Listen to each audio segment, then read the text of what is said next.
লক্ষ্মীর ভাণ্ডার, যেটা বর্তমানে অন্নপূর্ণা ভাণ্ডার নামে পরিচিত, কিংবা যুব শক্তিতে যে টাকা পাবেন, সেই টাকা পাওয়ার জন্য ব্যাংক অ্যাকাউন্টে ডিবিটি লিঙ্ক করা অত্যন্ত প্রয়োজনীয়। ডিবিটি লিঙ্ক করা না থাকলে আপনার অ্যাকাউন্টে টাকা ঢুকবে না। ডিবিটি লিঙ্ক করা আছে কিনা আপনি নিজে দেখুন নিজের মোবাইলেই। প্রথমে আপনি আপনার মোবাইলের প্লে স্টোরে চলে যাবেন এবং প্লে স্টোরে গিয়ে umang.gov.app বলে একটি অ্যাপ পেয়ে যাবেন। আপনি অ্যাপটিকে প্রথমে ইনস্টল করে নেবেন এবং ইনস্টল করার পরে ওপেন করে নেবেন।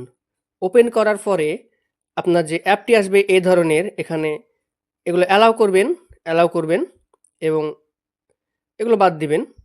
এগুলো বাদ দেওয়ার পরে আপনাকে যেটা দিবে, একদম উপরের ডান দিকে গিয়ে আপনি দেখবেন এখানে লগ ইনের অপশন আছে। আপনি যদি আগে থেকেই অ্যাপটি ব্যবহার করেন তাহলে লগ ইন করবেন, এবং যদি আপনি আগে থেকে অ্যাপটি ব্যবহার না করেন তবে কিন্তু আপনাকে সাইন ইন করতে হবে। সেজন্য আপনাকে আপনার যে প্রয়োজনীয় ডকুমেন্টস সেগুলো দিতে হবে, এবং রেজিস্টার করার জন্য আপনাকে মোবাইল নাম্বার দিতে হবে এবং আপনার এখানে যে স্টেট সেটা দিতে হবে। তারপরে দেখবেন আপনি নিচে একটি বক্স আছে, সেখানে টিক চিহ্ন দিয়ে কন্টিনিউ করবেন। এখানে একটি 6 ডিজিটের একটি ওটিপি আসবে আপনার মোবাইলে, সেটি এখানে দিয়ে ভেরিফাই করে নেবেন, এবং ভেরিফাই করা হয়ে গেলে তারপরে যে অ্যাপটা চলে আসবে সেটা প্রস্তুত।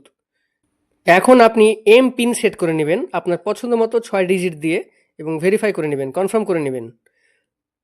কনফার্ম করার পরে এখানে আপনি যে সার্চ করবেন সার্চ বারে, যে আধার সিডিং কিংবা আধার ডিবিটি লিঙ্ক সার্চ করার পরে একটু তুলে দেখবেন অনেকগুলো অপশন আছে। তার মধ্যে এই যে এখানে একটি অপশন আছে আধার সিডিং বা ভারত আধার সিডিং এনেবলার, এখানে কিন্তু ক্লিক করবেন।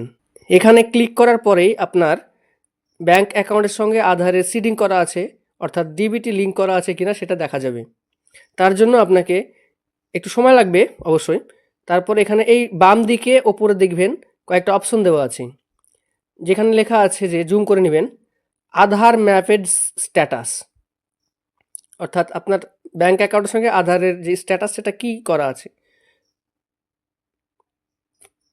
এখানে ক্লিক করবেন, একটু সময় নেবে খুলতে।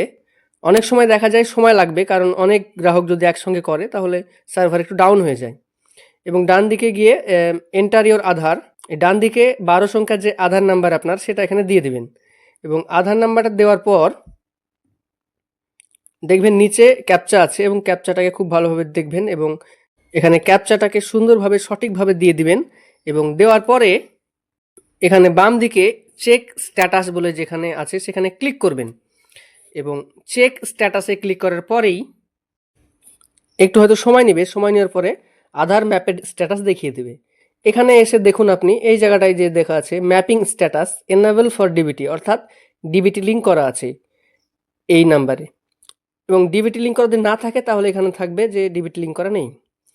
এর পরের ভিডিওতে আমরা দেখাবো যে আধার সিডিং বা ডিসিডিং কীভাবে করবেন, অর্থাৎ আপনার আধারের সঙ্গে কোনো ব্যাংকের যদি লিঙ্ক করানো থাকে তাহলে সেটাকে কিভাবে ক্যান্সেল করাবেন, কিংবা যদি না করানো থাকে তাহলে কিভাবে আবার লিঙ্ক করাবেন, অর্থাৎ ডিবিটি লিঙ্ক কীভাবে করাবেন সেটা আমরা পরের দিন দেখাবো। এই ধরনের তথ্যপূর্ণ ভিডিও পেতে চ্যানেলটির সঙ্গে জুড়ে থাকার জন্য সাবস্ক্রাইব করে রাখুন। ধন্যবাদ।